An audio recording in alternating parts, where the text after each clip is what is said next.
Thank you, Emily, and welcome to the second event of the TRuST Network's speaker series. I am Donna Strickland, and this is Ashley Mellenbacher, and we are the co-directors of the TRuST in Research undertaken in Science and Technology, or simply TRuST Network, at the University of Waterloo. We're delighted to partner with Waterloo AI and the Perimeter Institute for this event. As Emily mentioned, our partnership is a natural one with aligned values. I'm of great pride as I'm involved with both organizations. Thanks to the Perimeter Institute for your continued partnership and for hosting in this beautiful space in the Mike Lazaridis Theater of Ideas. The TRuST Network is still a very new entity, but the momentum behind it has been enormous, and the energy and investment by our many excellent members of the Executive Committee have been central to its work. We're also thankful to the University of Waterloo's Provost, Dr. Jim Rush, who provided us with the funding to launch TRuST. TRuST benefits enormously from the expertise across disciplines, and our multidisciplinary efforts are supported by UWaterloo's Dean of Arts, Professor Sheila Eger, Dean of Health, Professor Lily Liu, the Dean of Science, Professor Chris Hauser, and the Dean of Engineering, Professor Mary Wells, as well as numerous leading experts in their field. We thank everyone involved with TRuST. We also wanted to acknowledge the enormous work of TRuST Research Project Coordinator, Mary Cullum, who has been central to our work, and TRuST Research Assistant, Justin Steinberg, who is finalizing a report on public polling around trust in science and technology in Canada that we hope to share in the coming months. Thanks as well to the University Relations team and the Perimeter Institute for making tonight possible. Great. Well, welcome again. And tonight we have what promises to be a rich conversation on artificial intelligence. It's a much discussed topic that covers a complex range of technologies and applications. And we have several experts kindly joining us to talk a little bit about this tonight. But before we introduce them, we wanted to share a little bit more about TRuST. And just to give you a bit of background, TRuST is a network of researchers and others interested in the very idea of trust itself. And that includes why we do or don't trust someone or something, and also really thinking about specific issues around science, technology, and medicine is our focus. So we approach the issues in a few ways. In addition to the community speaker series, we also, of course, conduct research. And we also have some projects on the go, including citizen science projects, where everyday people can get involved in scientific research. So you can find out more about what we're doing either on our website or by contacting me. And of course, tonight, now we're going to focus on artificial intelligence. So it's a timely topic, and especially with the developments in recent years, and we're really trying to think a little bit about what folks are interested in hearing about that topic and why, and some of what seems to generate that interest is really a sense of unease with the quickly developing technologies. So an important part of TRuST is really providing a feedback loop with the community. So that said, after tonight's lecture, you're going to receive an email and a survey where we're interested to learn about your experience tonight, but also about topics that may be of interest for future events. So now to introduce the panel and frame some of the issues, we'd like to welcome the Dean of Engineering at the University of Waterloo, Professor Mary Wells. Dean Wells is an award-winning materials researcher and passionate about creating pathways for groups of people who are underrepresented in engineering to join the profession. She was also named one of Canada's most powerful women in 2023, and she's been a key member of TRuST leadership. And she'll, again, introduce some of these topics we're having conversations about, so please welcome Dean Mary Wells to the stage.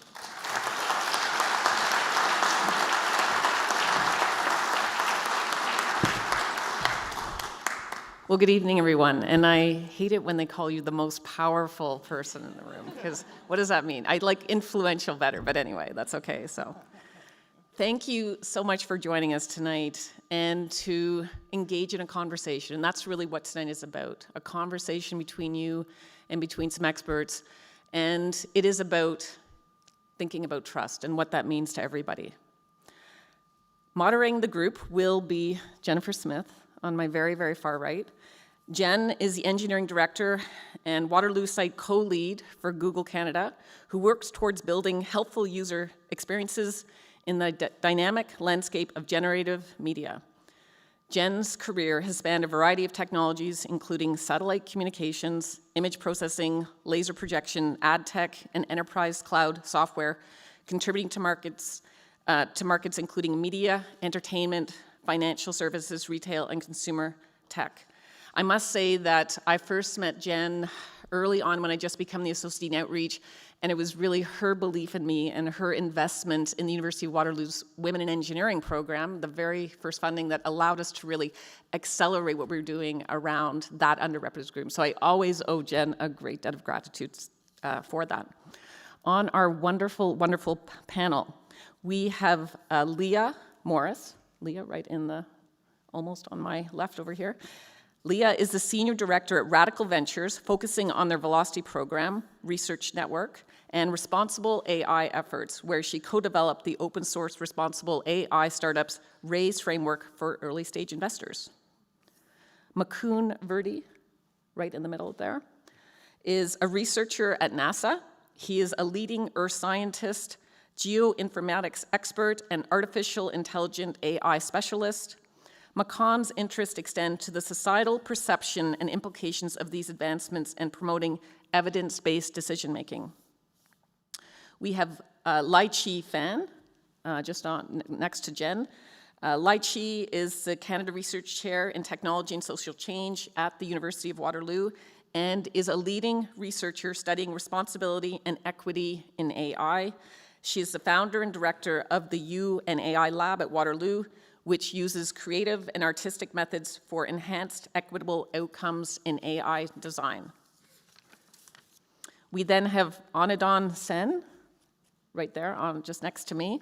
And Anodon is a professor of economics at the University of Waterloo, former director of the Master of Public Service program, and currently the associate director of Waterloo Cybersecurity and Privacy Institute. Mukund, Lai Chi, Anodon, sorry, I forgot about you, and Leah, sorry about that, it's not in my notes anyway, are also members, oh no, sorry about that, okay, sorry. Sorry, let me start again. Mukund, Lai Chi, and Anodon are also members of the executive committee of our TRuST network, so that's why you weren't included, at the University of Waterloo. Tonight, we will be discussing a range of topics around AI, and we will have lots of time for questions, both in the audience as well as from those tuning in via the live stream. So I encourage all of you to listen, stay engaged, and contribute your important voices to this very, very important conversation. We really want to consider the concerns people have around AI technologies and their applications, the perils and promises of AI, as well as what is needed to earn the public's trust. And when we think about the future and the important role that AI will play, we have to make sure that it is what I would call human-aligned into the future. We emphasize earning trust because, as we often talk about, trust is earned through social interaction rather than given or established automatically by individuals. Please welcome our esteemed panel and our moderator.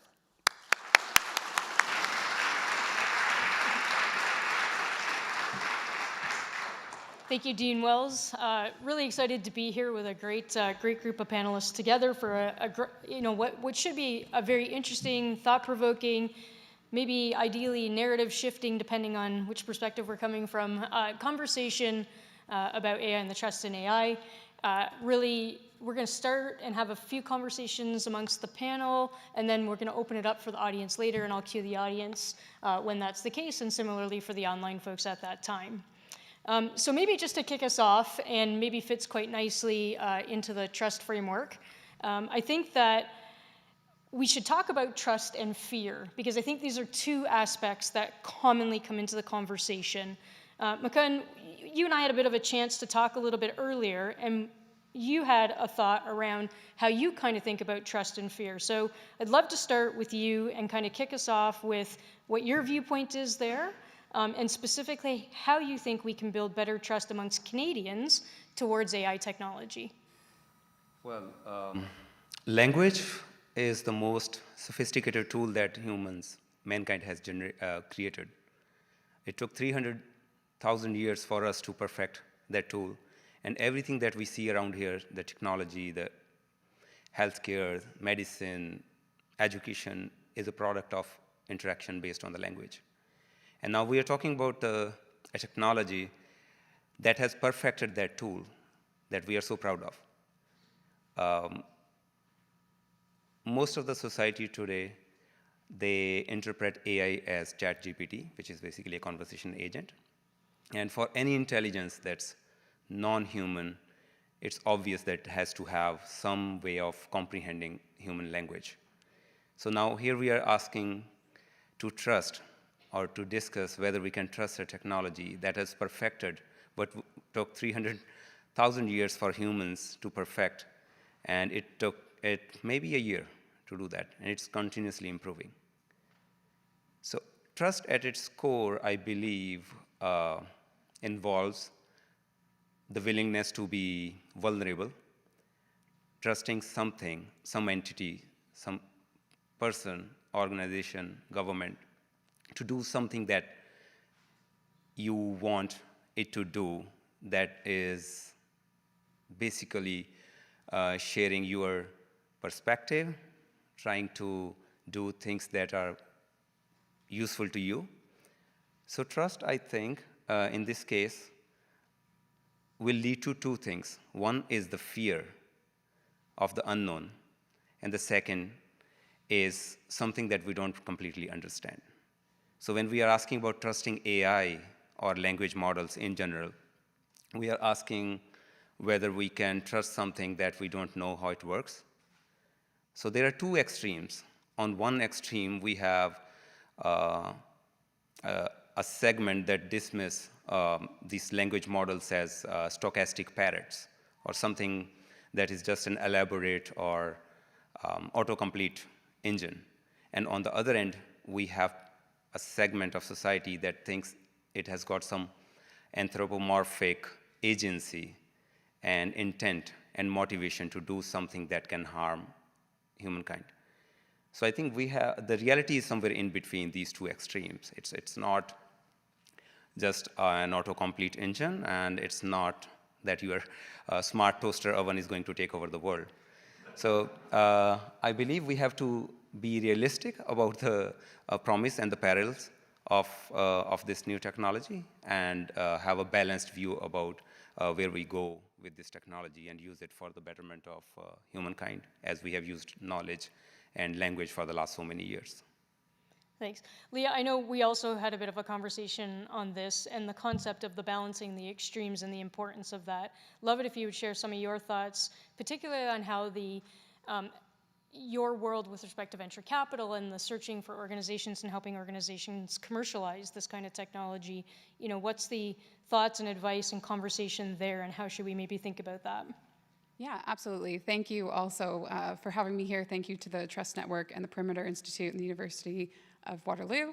So coming from more of an industry perspective, this extreme, I've been shocked to see just the extremes that have developed in terms of the culture of artificial intelligence. So really, both of these extremes do harms, and they don't permit for us to be able to talk about that nuance that is in between. And so on one side of this argument, you have these effective altruists.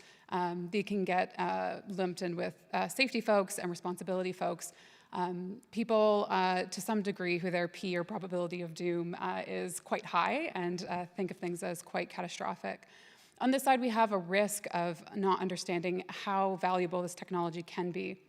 And in that, I'd use the example recently of the MIT researchers who have narrowed down the haystack of finding a needle in terms of drug discovery, so being able to find a new class of compounds in order to find drugs that can be effective on drug-resistant bacteria, so MRSA specifically. And so this is something that we would like to see advanced quite quickly, and making sure that that can happen. But on the other side, to say we should accelerate everything is also not the way that I would recommend we move forward. It ignores the harms of today. It ignores the fact that people suffer from not being able to access services equally, and other harms that occur when we accelerate without thinking of responsibility. So there's a lot of value to be had in the AI narrative, and being able to command that narrative and be able to say how we should think about moving forward.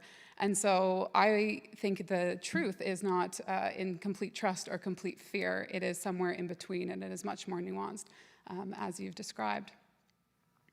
I think that's why discussions like this and a willingness of a public audience, ones in the room and those also online, to come and engage in conversations like this is so fundamental and important in moving the understanding forward, but also lessening the fear and starting to maybe open up to some of the ideas of the promises. I think the balance of the promise and the perils, I really like that phrasing a lot. And to keep on building with the theme of trust and maybe that balance narrative, we do have to address the concerns, right? And there are concerns. We just heard a few of them a moment ago. One of the topics that comes up in conversations I'm in a lot is around data privacy and user data usage as being large concerns in the realm of AI and the hold that it's taking right now. In terms of, I think probably, I'm going to come back to you, Leah, to start, and then I'm going to come over to you on this one as well, if you don't mind. Kind of a two-part question. What do you think, what more can be done to ensure consumer data used in technology is safe and secure? And then what further policy and governance do you think needs to be addressed to making sure that this is a top priority in technological developments? And I think we're going to get two interesting viewpoints here, one from a markets and a efficiencies perspective, and then a little bit from kind of the private sector's viewpoint on that balance. Yeah, so to kick it off, privacy and data usage is not a new problem. This is something that is not new to artificial intelligence. Artificial intelligence might exacerbate it, but it is not something that is a brand new problem. And so coming at things with policy that is always a net new policy might not be the best way to deal with this. And in that, when we think about policy, so in some regards, we often want to create AI net new policies that address all of the ails of AI. So thinking about an AI that is transparent and fair and privacy preserving and accurate and explainable. And the reality of this is that it is not actually always possible. You can't actually maintain all of those and satisfy all of those goals in the same system. And so when we think about implementing this, there's a Stanford HAI and Reg Lab group who recently put out a report and talked about this as we know the AI alignment problem, but the regulatory AI alignment problem. And so when we think about creating systems, and particularly systems of regulation and policy, we need to think about, are they feasible? Are there trade-offs? And are there unintended consequences? And with this, in terms of the privacy instance, when we think about feasibility, sometimes, for instance, if we want to have the right to be forgotten, it can be unfeasible or not technically possible to be able to forget somebody. Machine unlearning is an extremely difficult problem, to the point that some people have said it's like taking ingredients out of a baked cake. It is extremely difficult and sometimes not technically feasible. So when you mandate that with policy, that can be really challenging. The other thing is trade-off. So when you talk about a privacy bias trade-off, so if we want to figure out if a technology is discriminatory, we need access to demographic data that will be sensitive. So if you're trying to do that analysis, that can be extremely difficult from a privacy trade-off with the bias. And then when we talk about unintended consequences, we can think about the executive order that's happened in the US. If you have things like compute thresholds, sometimes you can end up getting evasion from the corporate sector, where you have people creating a bunch of smaller models that they can then aggregate together that don't hit the regulatory frameworks, and or being able to find ways that you can just have a model just under that framework, that threshold, so that it doesn't hit any kind of regulatory needs. So you really have to be careful when you think about designing policy that is net new and around artificial intelligence specifically. And so I'd recommend looking at what we already have. So when we think about Health Canada, there's already an adverse incident reporting mechanism there. Things like that we can build upon can really help us. But more specifically, when we think about regulating artificial intelligence and privacy and data, there's already lots of great research in terms of this space. And then we think about the particular verticals. And what is really needed is making sure that we have artificial intelligence and technical talent within the Canadian government.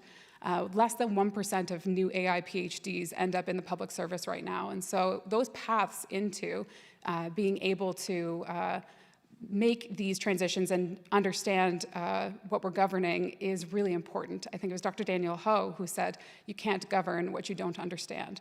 So it's extremely important that we have those pathways into the public service for technical people. Yeah, I think that it's a great segue. I know, Anandal, you've studied markets, market efficiencies, many of those in regulated type verticals. Can you share some of your thoughts on what you see similar, what is dissimilar, what maybe is quite nuanced with the current application of technology that's being discussed, and how you kind of, what do you think is the approach we need to be taking, and thinking about some of Leah's comments as well there? Sure, no, thanks for that. And I actually agree with a lot of what you said in terms of your content, in terms of your comments. So a big part of my career has been looking at unintended consequences. I've looked at different regulations and policies across sectors and the resulting choices made by individuals and what the effects are. But I think we need to kind of carefully think about what the problem is here. So in many cases, policies may not be good, they may not achieve their desired outcomes for a variety of reasons, but the fact is that we're living in an age where I think we have insufficient policy. Now, I grant you, I absolutely agree with you on the concept of AI and data literacy. I think that's very low in the government, and I teach courses on statistics to government, so I know that, and I do agree. I do agree with you. We need more of that. And that's not a knock on government, it's just a fact, and I do agree with you on that. But when you look at society today, we live in a society where I think that many of us are just ending up being parts of a data set. And how are we being monetized by different companies, right? Whether it's in terms of targeted advertising or other objectives. So the point is that you have a few companies which have a lot of data, and they're collecting more data. And there's significant barriers to entry for other companies. So you have barriers to innovation. So that is a fact. You have incredible levels of market concentration, incredible accumulation of wealth by a few companies, really high levels of societal inequity. Those are problems, those are issues that have to be addressed. So let's try to be a bit radical out here. When we think of the environment, in 1968, John Dales of the University of Toronto came up with the idea of pollution permits, right? Being able to pollute provided you have a permit. So basically a property right to pollution. People thought this is a crazy idea, but look at us now. The idea of carbon taxes, pollution permits, they're a foundation of sound environmental policy. So in the same vein, why can we not think of data markets? At the end of the day, why can we not move to a society where our rights to our data are clearly articulated? We have the property rights. So if we have the property rights and there is policies and regulation that allow us to collect data and maybe send it to the data trusts or data markets where we get some return, that leads to more equity. The other point is that if an individual thinks that they will get a return from an asset, they will take care of the asset being their information. Hence, they'll take more measures to secure their privacy. Because if you have poor privacy and your information gets leaked, your data is not worthwhile. You can't sell it.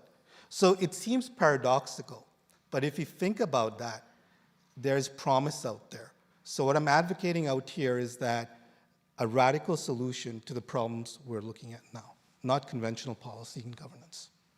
Well, I'm definitely in favor of radical policy, and so that's no argument for me on that side. I think that there's a courage to take that approach, and I think that that is an opportunity we have as Canadians, as a Canadian economy, as a Canadian tech economy, and I would encourage everybody to think about that deeply and how they might be able to contribute, but I do think it will take some courage. With respect to, so there's the different market efficiencies that can be had, there's the compare and contrast we've talked about in terms of some of the other markets, and looking at alternate ways to think about some of these difficult problems. Lychee, I know you've spent a lot of time doing research on impacts of technology in society more broadly, and in terms of the impacts in particular across different groups and demographics. I'm wondering if so the concerns around misinformation, disinformation, fake, deep fakes, or this notion of data being private or not private and being accessible by others, what are some of your thoughts around information versus knowledge, as well as how we can mitigate some of these concerns that are being discussed, and that we're trying to avoid the extremes and think, creatively together? What's some of your research kind of revealing that you think is important for us to understand and think about? Thanks so much for that question. I think you pointed out really well this sort of dynamic and relationship between information and knowledge that really needs to be parsed out, because often when we are confronted and given represented information by AI systems that are commercialized, that are available to the public, Makan mentioned ChatGPT. That's often the system that people will use in a contemporary sense as an example. There's you also mentioned stochastic parrots, which is the idea that, it's the understanding that we have a random generation of language that compiles and is put together to make it look as if it's meaningful. But really what it is and what we're dealing with are sophisticated counting machines. They're very, very good at identifying and replicating patterns, and what they'll do is take data from the past, whether that's 100 years ago or yesterday, and make a prediction about the future. So that's information that has been presented or represented to us, but it's not the same as knowledge, which is something that we might know or that might have been justified. So I think that, first of all, to help to mitigate that is to make that distinction for users as well. There should be more, like transparency has been mentioned. Transparency needs to be out there in terms of what is missing from that stage of what is going into the building and shaping of the representation of that information, including what's being left out, who's being left out, what kind of perspectives and histories are being omitted. I have a random example, as somebody was asking me about a project at, I believe, the Museum of Modern Art in New York City, in which 150 years of art had been used to train a machine learning system to make a prediction about what the future of art might look like. And that's a very interesting model on which, and corpus, to make a prediction about the future. But at the same time, if you were asking about representation, especially of different demographics, if I take the last 150 years of art, not everybody's going to be represented in that. And in fact, the diversity that we might think of as being important to the future might only be present in the last 50, 60, 70 years, which leaves over half of that corpus being potentially biased because it represents other groups and other histories that have been more dominant in the past, particularly Western representation. So taking that into account, if I were to, for instance, make suggestions about more equitable, more diverse ways of presenting information, particularly if it's going to be misunderstood as knowledge, it's to really, for me, start at the stage of design and ask, Makan and I have also talked about this significance of thinking about this at the stage of conception, the stage of ideation in research and development. Maybe to kind of leave it with a bit of a statement. If you were not thinking about that at the stage of ideation, then we are subject to ideology. Interesting. Yep. Makan, thoughts on that? Yes. I feel never before in history we had a tool that had generative capabilities. So the existing framework might not work, it might break when we are talking about something like that. Never before we had, and the technology does not need to advance to a stage where it has anthropomorphic tendencies, where it has agency and motivation. It doesn't need to be. If it can pretend to be human and be convincing enough in terms of the language, the content, the structure, and the texture, if it can write poems that can move you to tears. My son turned 6 years old this month, and I asked ChatGPT to write a poem in the style of Shakespeare, and it did a pretty good job. Then I asked it, let's change the texture to Edgar Allan Poe. Did a good job. As humans, we we don't perceive the world as it is. We perceive it through our senses. And the two primary ones are language that we hear and visual that we see. Now we have a tool that can generate both visuals, very compelling, and text and language, right? And voices too. So we don't need to be at a perfected stage to be discussing trust or the lack thereof. We are, I think, already there. And society in general, I think, is governed by stories, by language, by what's projected out there. When you vote, you never meet the politician that you vote. You meet the story that is out there in the media. You don't know what that person is like in personal life, right? So we are already there, and there needs to be certain measures, certain controls in place before we can think about how best we utilize these technologies. And one big differentiator here is, again, not the agency, but it can pretend to be having agency. So one thing we can do in policy or otherwise is make sure that such systems declare that it's an AI that you are talking to, or that the content that was generated came from AI. That's the bare minimum we can do as a regulation. And then again, despite of that, and in a way, I'm glad that we have come to this place where we are talking about mistrust and malinformation, misinformation, disinformation, because it was already there. Yeah. Think about the elections a couple of years ago. There was no AI, but I'm glad that we have reached to a point where it's convincing that we are sitting in a room full of very informed citizens. They are worried about these topics. And I think it's almost like you read my next question, because my next question was really around, and I'll open it up to the panel in general. What are there resources being made available to help Canadians navigate and assess content, particularly with the increase in the adoption and proliferation of generative AI? I'm sure you've all seen it from very different perspectives or points of view, but there's an audience here, one online. How do we help Canadians access those resources? Where are they? What are they? Are they there? Yeah, the two resources that I know of is, one is Media Smarts, which is a non-profit Canadian organization, educating people how to consume, what to consume, and what it's like. And the other one I know is the Canadian AI strategy, which is the regulatory framework that they are working on. And similarly, we have in the US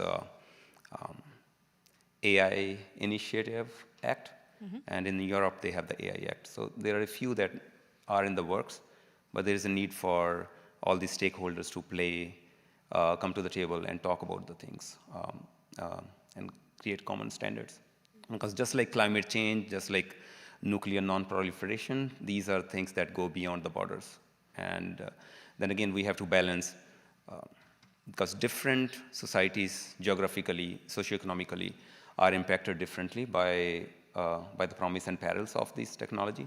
So you can't really, you have to respect the autonomy of these different groups around the world, countries, organizations, and everything, and still be fair to underrepresented and different socioeconomic sectors, I think. I think that some of that, we might as well jump to a little bit into that regulation discussion, I think. So you mentioned a number of different initiatives that are being taken across the globe, across most industrialized nations so far, on how do we put informed and thoughtful policy onto technology that's important to regulate, too important not to regulate, but also rapidly evolving. And I think we were also talking about, maybe in the green room here before the show, in the conversation, was about how is it you can create good, insightful, helpful policy when the domain is moving as quickly as it is. So just in thinking about the work being done by the OECD and the G7, a lot of the policies that you just referenced a moment ago, Ananda, I think I'd like your thoughts maybe on this in terms of, do you feel we're going in the right direction? Are you seeing any approaches that stand out to you as particularly beneficial or maybe concerning? Just share some of that on your thoughts. Yeah, sure, I think we're moving in the right direction, but we're moving slowly. So when you think about the European Union, they basically finalized the kind of skeleton of their AI Act, but that was in December of 2023. And in Canada, we've had the Artificial Intelligence and Data Act, which was added to Bill C-27, but that's still been debated. It's still in front of the House Committee, and there's not been a lot of movement. And they're all very well-intentioned, but kind of the comments I have and the opinion of many researchers is, what is the objective function out here? What are the objectives of the Act really? Are we trying, how much emphasis are we putting on innovation? We should be putting emphasis on AI innovation, right? There's incredible benefits out there in terms of technology development, economic development, and returns to society. But we also have to be very cognizant of harms. So when you talk about harms, what the European Union has done is that they've defined penalties and liability for harm from high-level or high-impact AI systems. And the Canadian Act has moved in the same direction. But there's no specific definition in terms of what is exactly high-impact AI system. What exactly is harm here? It's very nuanced. Harm could be many dimensional, right? And so those gaps need to be filled in. Now the problem is that technology is evolving so quickly, our concept of harm is also changing. So I think what needs to be done is considerable skills upgrade for individuals who are responsible for drafting this legislation, leading us into the next stages, and maybe that'll help us to be a bit more specific. So that's kind of the concern out there. I mean, when you talk about specifics, there are some specifics from the Europeans that you can't hack or you can't scrape data from CCTV cameras in terms of if you're trying to create a data set based on facial recognition. I mean, that's a no-no, right? Good for that. And it's definitely, that's probably what's going to happen in Canada. So we do have some specifics, but not a lot. And I think that's what the concerns are. So when you related that to TRuST, I think obviously when you see this situation evolving where at one hand, we're not exactly sure what the technology can do because we're not sure what the technology is, because I think there could be better explainability and transparency in these models. I don't think it's sufficient to say, well, this is a black box and we can't explain it. We need to stop that. I mean, AI has to be transparent. It has to be explainable. Otherwise, we're not going to use it. But from the other spectrum, we need to improve data literacy to get at that. And if we do that, maybe we can get into acts which evolve quickly to address contemporary societal concerns. Yeah, I think the bold and responsible AI framework and that maybe mental model is a good way to consider. And it's hard not to have this conversation without a continual reminder of the multifaceted dimension of all parts of the conversation and the very nuanced elements of it. It's a very difficult conversation to feel like we've moved ahead or that we've gotten somewhere that feels more definitive or concrete. What I'd like to talk about now for a little bit is this balance of the promise and the perils, and having spoken a lot about how we think we can approach and mitigate some of the perils or the potential for peril. On the promise side, and Lychee, I think we'll start with you if we can. Coming back to that intersection between technology and society, what do you think are some of the opportunities for Canada and for society with AI? That's a good question. I don't know that my answer will be extremely satisfying, but it is the one that I feel to be true, which is that I think that this represents a great opportunity for us to evaluate different modes and models of understanding the ways in which we make decisions and create social and cultural valuations. By which I mean that this is an opportunity for us, for instance. I'll just use one example that I know is on a lot of people's minds. Am I going to lose my job to AI? So for me, whenever I'm asked that question, it's not that I sidestep it, but I also want to address, so software engineers will ask me this question, journalists will ask me this question. I also often work with students who are writers or artists, right? So artists will ask me this question. And I do have perspectives for them, which I think also many of us could speak to. But as part of my work, I also want to reframe that conversation about maybe this is an opportunity for us to talk about different types of labor, for instance, that we're not valuing, the ones that have already been kind of made obsolete or are in that direction, so self-checkout counters, robot nurses in retirement homes and hospitals, a lot of automated labor of the kinds of labor that we are not discussing in terms of their significance. I don't think that there's enough attention on that, and so we can like having this conversation about labor, if we're going to do it, maybe we should consider all types of labor, including the ones that are maybe we're not necessarily focusing on enough because they get automated in things like the gig economy. So like automation in Uber and Uber Eats and other types of apps. So the promise, to sort of come back to your question, the promise of AI in that sense, my answer is more critical and philosophical as opposed to pragmatic. It's meant to say that this is a good time to reevaluate our values. And that's what AI is kind of doing. And then to give you another more concrete answer or example, so for instance, facial recognition has been mentioned. It's something I also work on, facial recognition, especially in things like predictive policing. And and also in more recently in the use of medical AI. So these are all really exciting opportunities, like the ways in which, for instance, maybe we can diagnose certain diseases ahead of time and do so more efficiently. That all seems to be extremely exciting, and we've seen a lot of progress in them.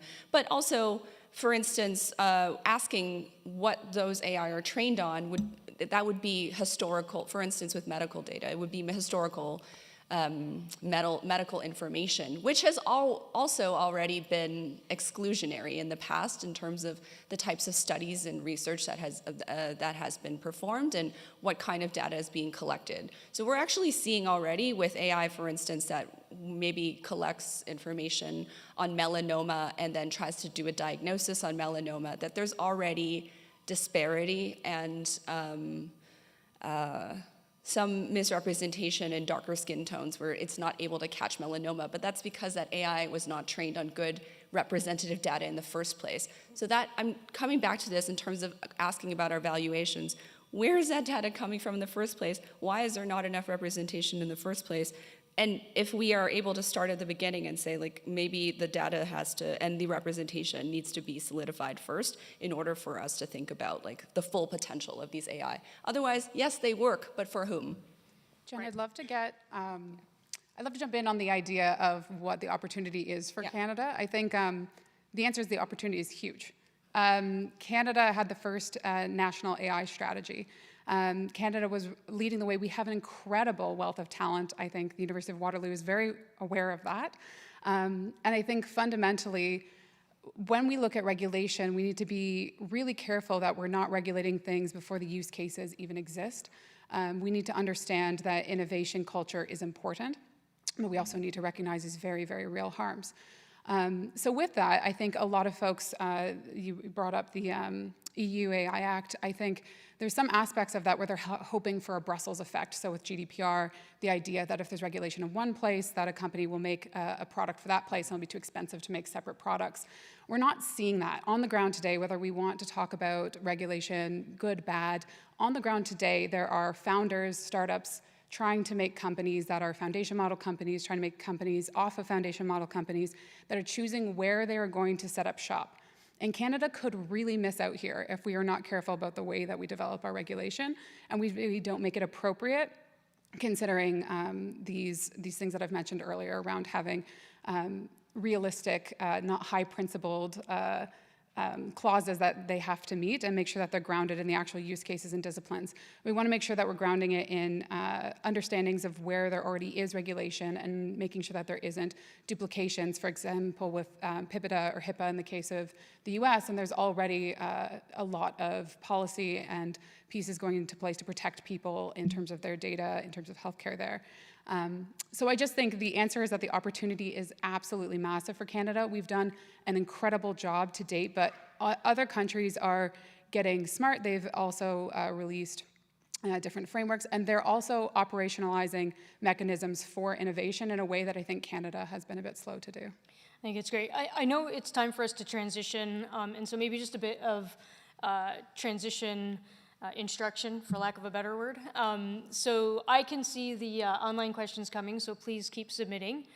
For the folks who are in the room, if you have a question that you'd like to ask, there's a microphone set up on my left, your right, and we can start to kind of queue up a line there. Please come on up, and I'll start to be able to interweave questions from both the audience here as well as the one online.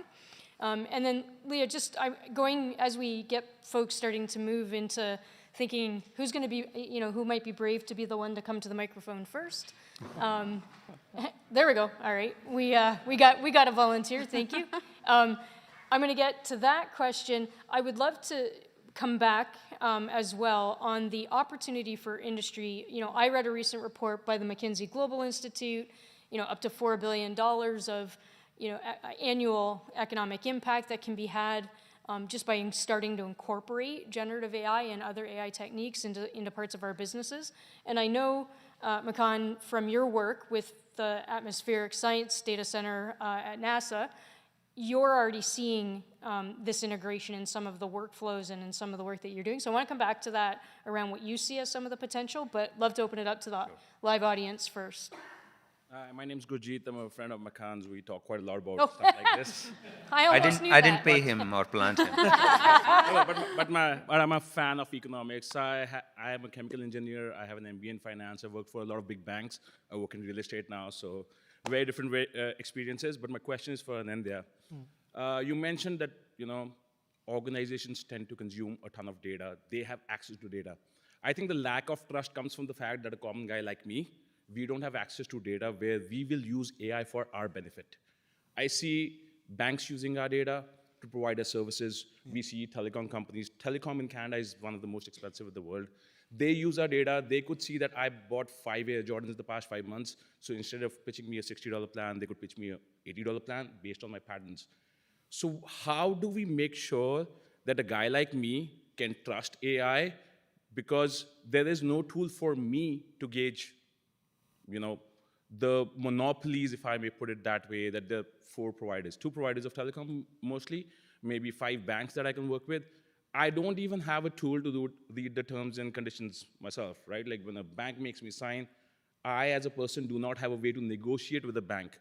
So how does AI help a person like me? If they help me read the terms and maybe there's a language model that helps summarize it in 5 points, maybe that's when there's going to be a little bit more trust coming in from people. Otherwise, people like myself and a lot many would try to shy away and would want to keep away from these technologies, no matter how much they can help in the science of technology or medicine. A caveat to that, or maybe a way to think about that is, while AI can help you find better ways of curing a disease, there could be another company who's trying to find a way around pitching a better medicine to you or a more expensive medicine to you. So for a person like me, I love technology, I'm all for it, but obviously, the fear is still there. How do you think that, a common man can, or that the fear can be alleviated? If I had to respond to the entire question, it would be a thesis, but those are great. That was a great question, and I thank you for that. I think that it comes back to what I was saying in the beginning about being in a society where, are we moving towards being in a society where everyone is a data point and how are we monetized, right? And I think that what you're talking about is the imbalance, that if you're a firm, you have a large amount of resources and data, and then they can use it to maybe find out what your preferences are and what you'd like, and there's a market transaction, and there's nothing wrong in that. If you benefit from that and they benefit, then that's fine, right? That's how markets work. But I think that what I'm a big believer of is democracy, data democracy, right? So how can we have an ecosystem where there's a large amount of public data, and then you can use a generative language like ChatGPT, right, to say that, look, this is the question which I have, which is of private interest to me, and it's to you. Can you go access these data sets and tell me what your opinion is? So then I'm armed with better knowledge, and I have a better bargaining position to go out and make decisions. And you don't have that knowledge imbalance now, right? Now, is that kind of a pipe dream? I don't think so. And the example I'll give you quickly is that I've started experimenting with ChatGPT. So when I teach statistics, and by the end of the course, when I come to regression models, I give students a take-home assignment. Here's the data set. Tell me what the story is behind the data. What are your conclusions? So it'll take maybe 2.5 hours, 3 hours to do this assignment. Now when I use ChatGPT, I was actually doing it last night, I fed in the data, and I got the answer back in 2 minutes, right? So this is an example of productivity. Now, I'm sure some of the answers were off, but I was pretty impressed with the visuals which came out. So what I'm trying to say is that if we somehow get together and understand how best to access these huge data sets, and that they're not in the trove of just some companies, but for the public, and the public can then use a language like ChatGPT to access them and get answers, I think that's very powerful. I hope that answered your question somewhat. Thank you. Yeah, thank you for the question. I think to expand a little bit further, and I'd open up to the panel, the essence, I think, of that question and some of what you're saying, Anandao, is really around walled gardened data, or data sets, for that matter, or private data, versus public data sets, and the boundary between them. Correct. And how pliable or maybe fluid those boundaries are. And I don't believe there's a construct for it yet today that manages it perhaps as fluidly as you would like based on what you think the model is that you're communicating. But for the other panelists, I mean, thoughts on this? Because this is a big part of the conversation, right? Where is the data and what is the access to that data? The tools that are being built on top provide interfaces and allow many more people to have access and have a conversation or a dialogue about the underlying data. But what do we think about this concept of more open data is maybe what I would call it. Yeah. I'd love to talk about this, actually, because I'm giving a talk tomorrow about open access and accessibility. And for me, and it relates to some of the conversations and conceptions of AI in terms of black boxes, so not understanding how they're made, and then also not understanding how they come up with the content that we are given and we're supposed to maybe take for granted. A lot of this has to do with the term literacy has come up, so definitely more technological literacy, a lot more AI literacy. But one thing that can be done, and I think this can be done with multiple stakeholders, is greater accountability from the developers and industry, greater accountability in terms of governance and regulation, and greater accountability also on the users to be realistic about the limitations. So as much as like in an ideal world, it would be great to use these systems in order to answer our questions and aid and augment the ways in which we can understand things.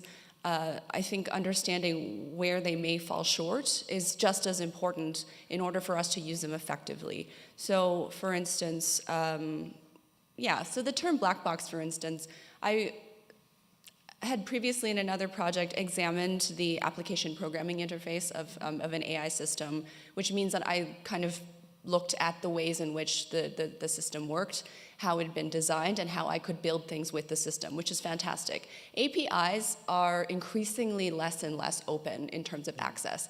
The corporation behind GPT, the GPT model, is called OpenAI. That's an ironically named company at this point. And they didn't start out closed. They were open until, I believe, GPT-3, their third model, which I believe came out in 2020. Maybe 2020, 2021, thank you very much.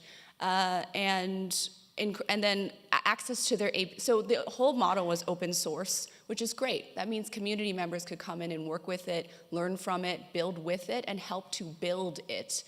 And once it became sophisticated enough, then the API was available through access for pay.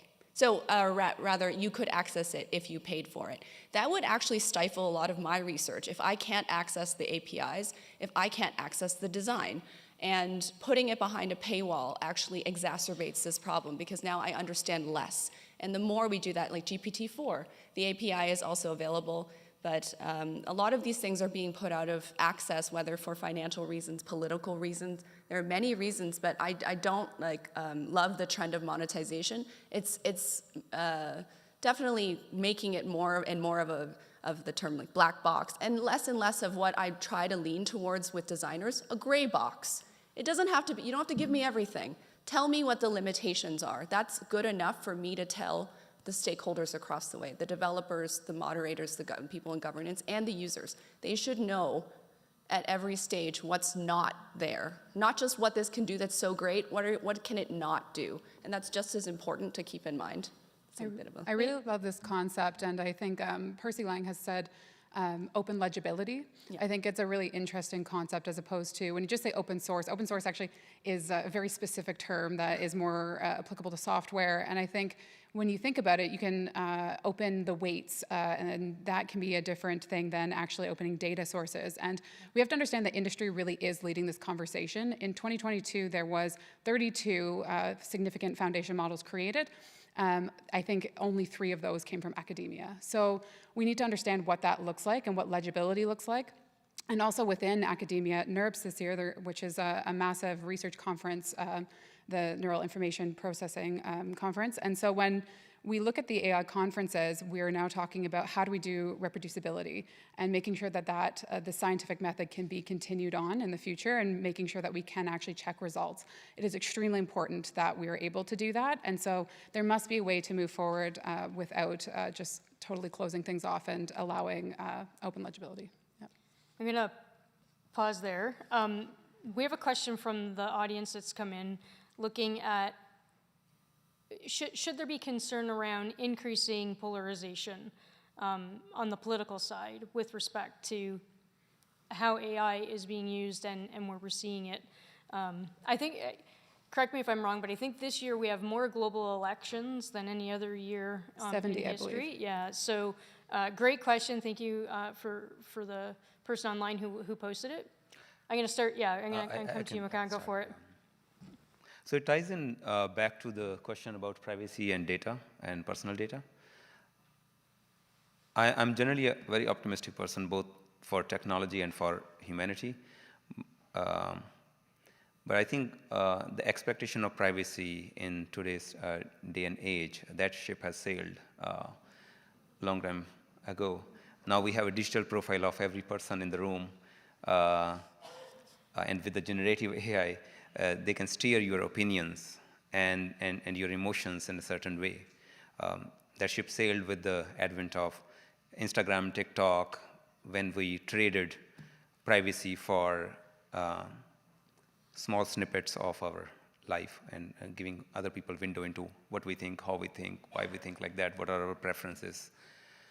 But going forward, maybe there's a way of containing, regulating, governance, or something. But regarding the polarization, yes. With AI perfecting the language and the tools of rhetoric and argumentation, convincing, it has at its disposal all of humanity's knowledge and ways and instruments of how to convince people. How do stories move? How do characters move in stories? All the books that have ever been written. It's a difficult task, but it's good to have conversations and be more worried, actually. Paranoid is probably a better word to address. I think that's needed, but yes, polarization, yes, increasingly more. And the regulation, the irony here is anyone with a laptop can create. Use this tool to create things that we are worried about. That's the real problem. With nuclear, with climate change, it's a global phenomena. There are lots of regulations. You can't do that in your garage, right? But this is something that you can do sitting in a cafeteria. And I think that that's one of the untapped yet potentials and promises of AI is its ability to help everybody be able to be a creator if they wish, and to be, an author or create knowledge that hasn't yet been created. I think balancing the paranoia, fear, with some optimism is probably, again, going back to the conversation we had earlier around balancing the extremes, is definitely, maybe the call to action and a challenge for everybody, but definitely a call to action. And go back to the live audience. Go ahead. Hey, Jen. Hi, Chris. It's so awesome to see so many friends up here talking about this amazing topic. So thank you to Perimeter and University of Waterloo pulling this together. Most of the conversation has been around how do we regulate people that are largely good actors, good intent. There's another whole side of trust in AI that relates to how bad actors are likely to use it. And maybe picking up on the previous question, this week, on a very cold night in Iowa, 110,000 people went out to vote. 50,000 of them voted for the former President Trump. 20% of those people that voted for him were college educated, and 70% of them earnestly believe he won the prior election.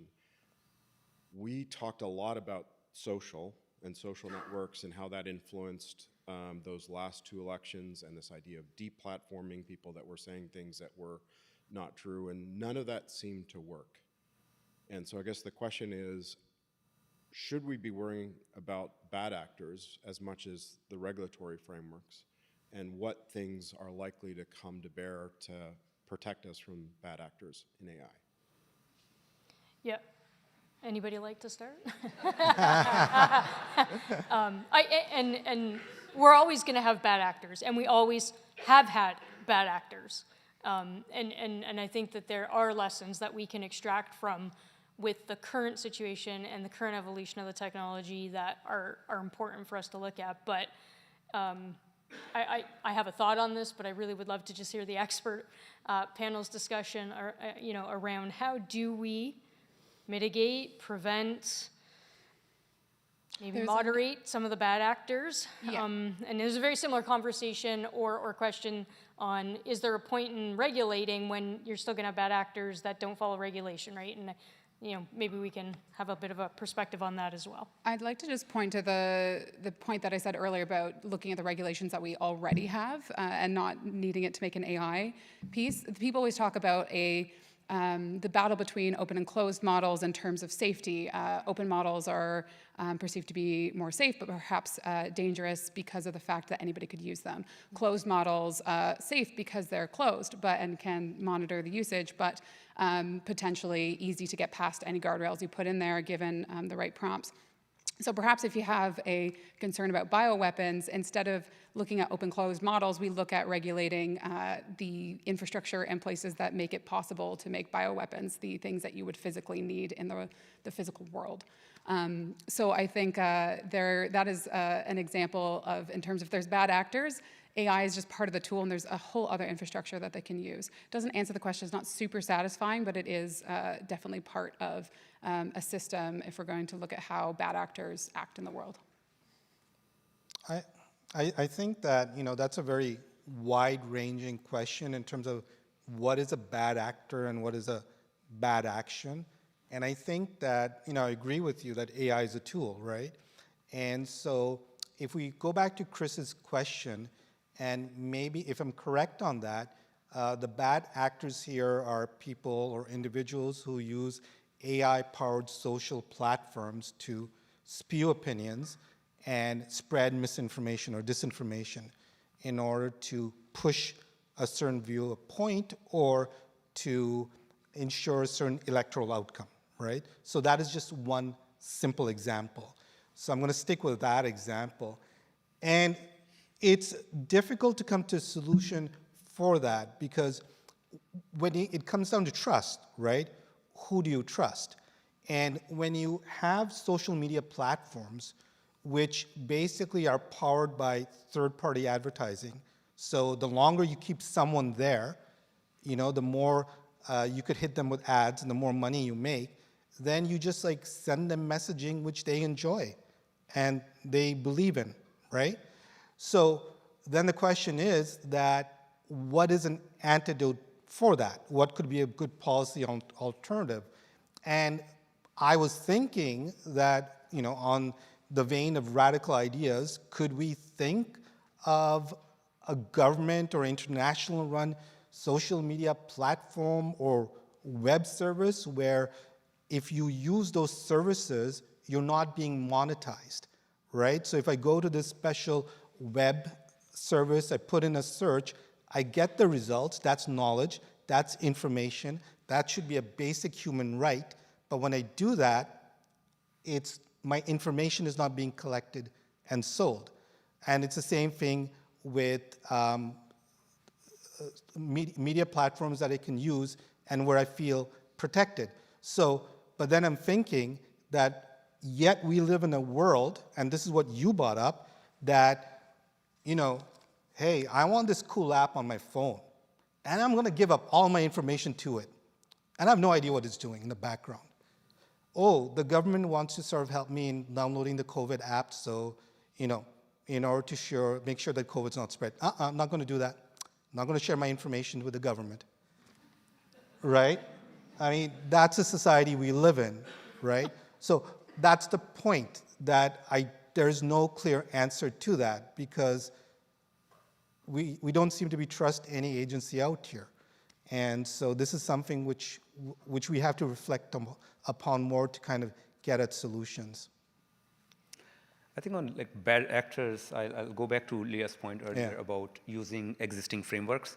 And one framework that comes to mind is the pharmaceutical medicine industry.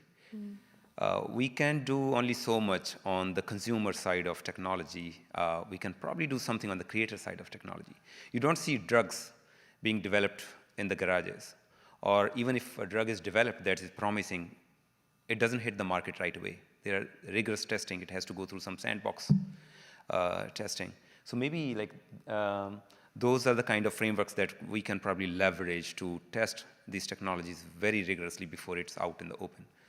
Because even though anyone with a laptop in a cafe can use this technology, but you need big corporations, big money, big resources to create this technology. So those are, I think, point origination, the point of origination are only few and far, which are easy to regulate.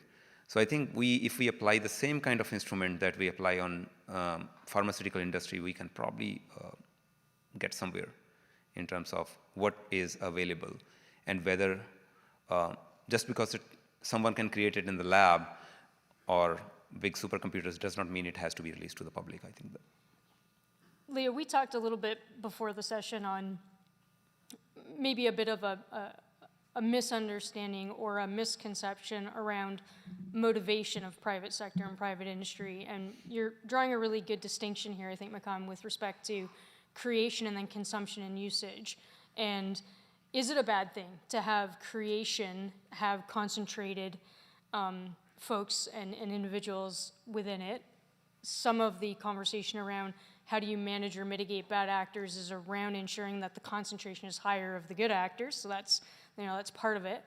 But if we think about it from a private sector perspective, and I'd love you to kick us off here, Leah, if you can, is it a bad thing? Is it a bad thing to have the concentration on the creation side be largely within what has already been pointed out as a natural incumbent set of organizations and/or institutions that have already been largely in the space or been in it for a long time, where the democratization of the consumption becomes the value potential?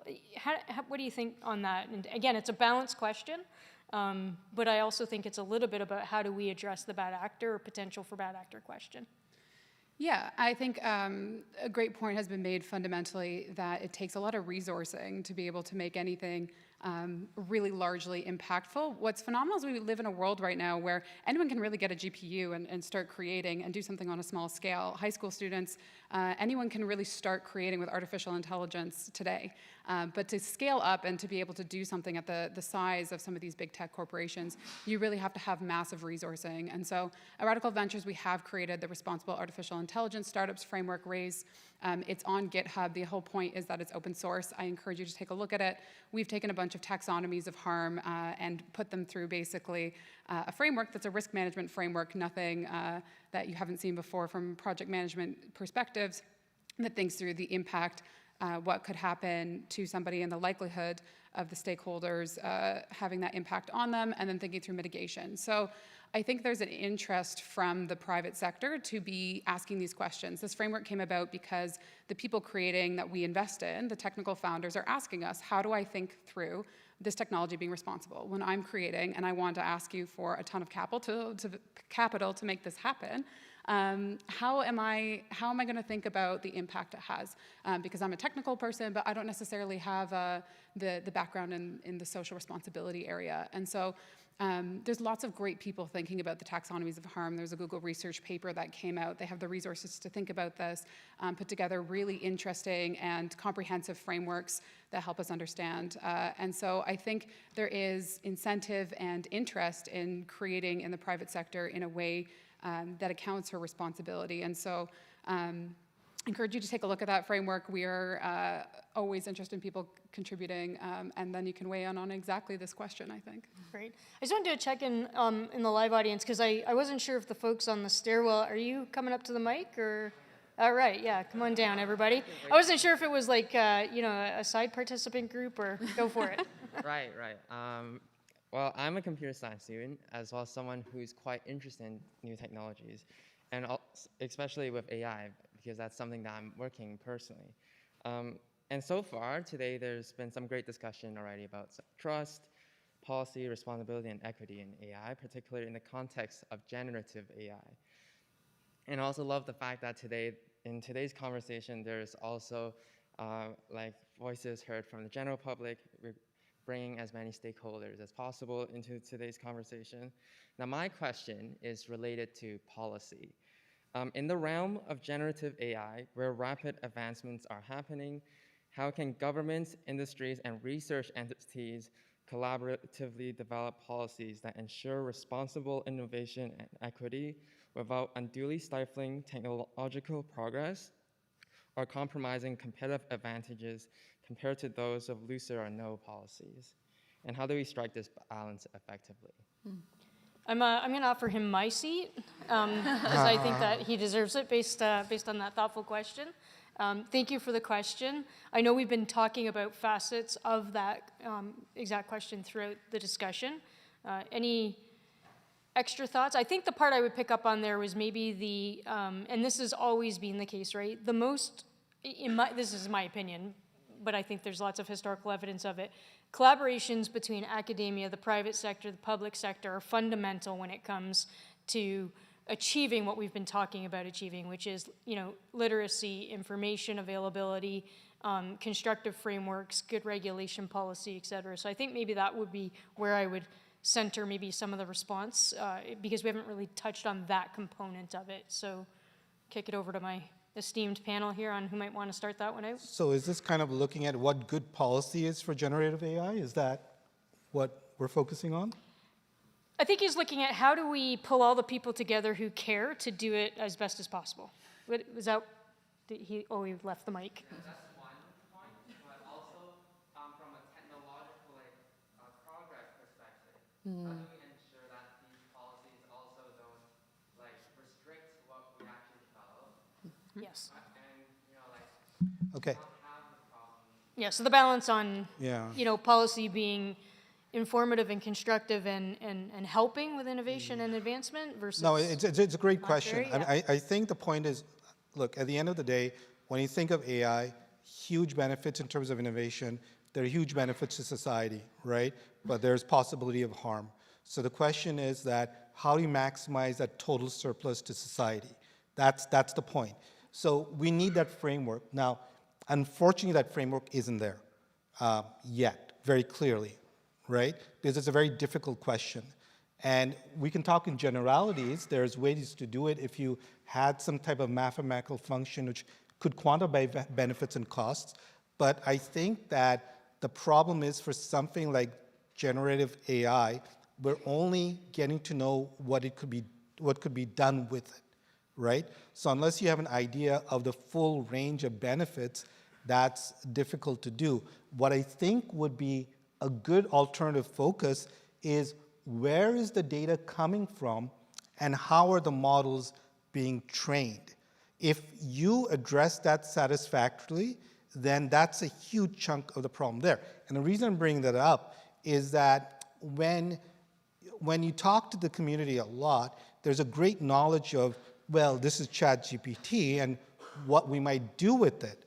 But what's sort of under the radar is how were the models trained?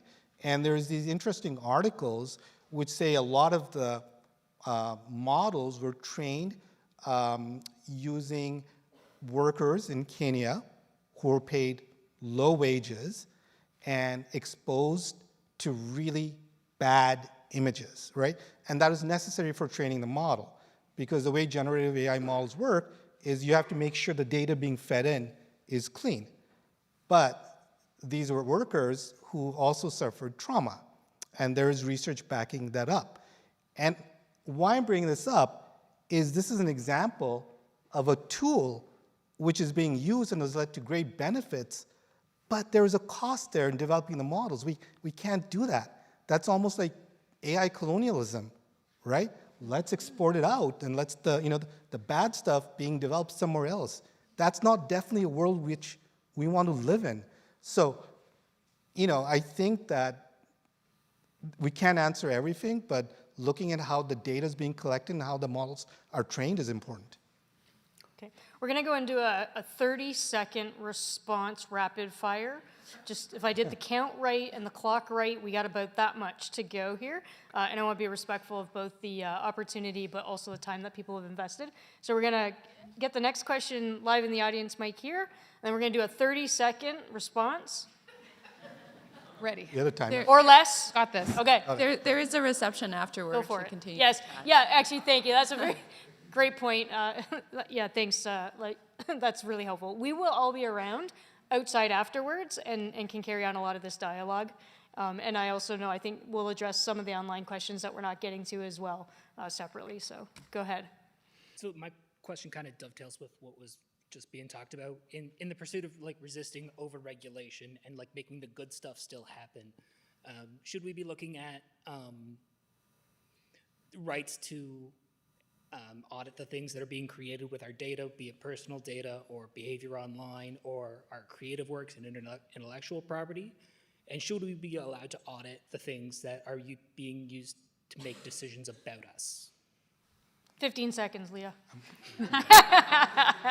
Auditability, if I understand the question correctly, audits can be excellent, but they can be really problematic if they become like a version of greenwashing and rubber stamping. So there's lots of excellent opportunities for auditability. Have I misunderstood? I see your face. It's potentially me misunderstanding. Should I, as somebody who contributes to the data set, be allowed to audit the things that I'm contributing to? And could there be a journalistic kind of protection that saves us from overregulation? We're going to pass that one to the outside event after. Okay. Okay, thank you. But thank you for I just want to allow some of the other questions in. So that one we're going to park for a follow-up outside. We'll kind of we're going to try and get 2 or 3 more in here, and then we got to pass it back to Ashley. All right, I'm Liam. I'm a grade 12 student, and unfortunately, this question is not great for the rapid fire round. It's difficult, but I heard the word meaningful being tossed around in the panel earlier, and my question is, at what point does the output of a predictive model become meaningful?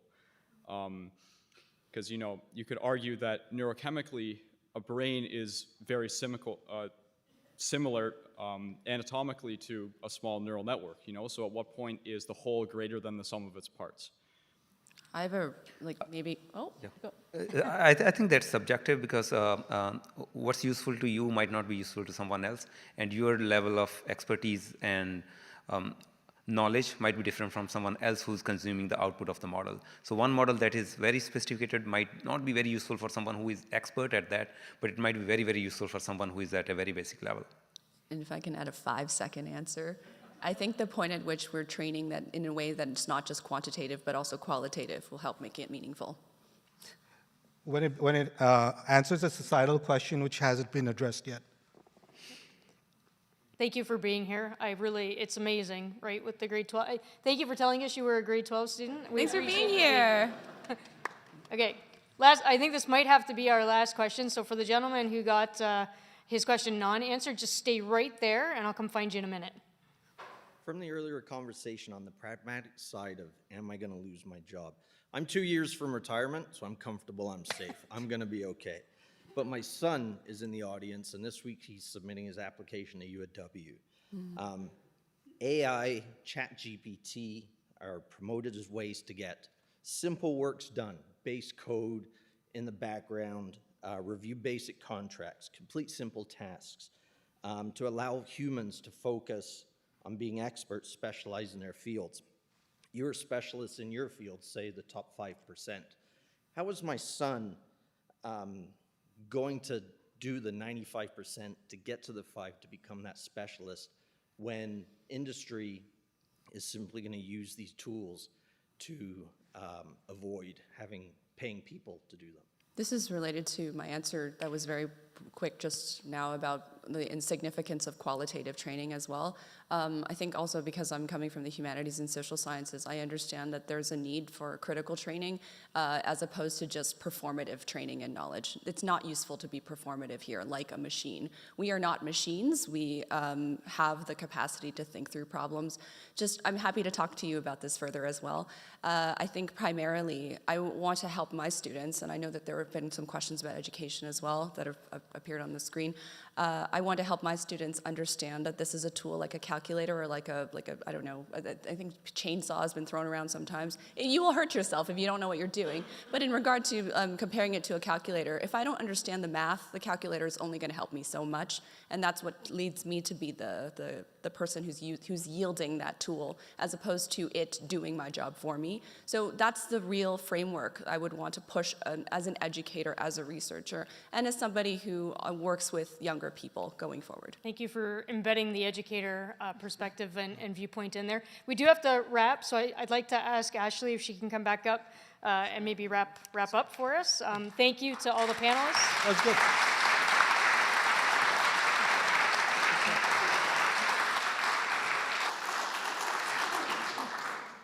All right. Thank you, Jen, and thank you for moderating such a rich discussion. Thanks as well to the panel, Lai Chi, Makan, Leah, and Anandao. Your insights and expertise were incredibly valuable, and thanks to the audience as well, both here and online.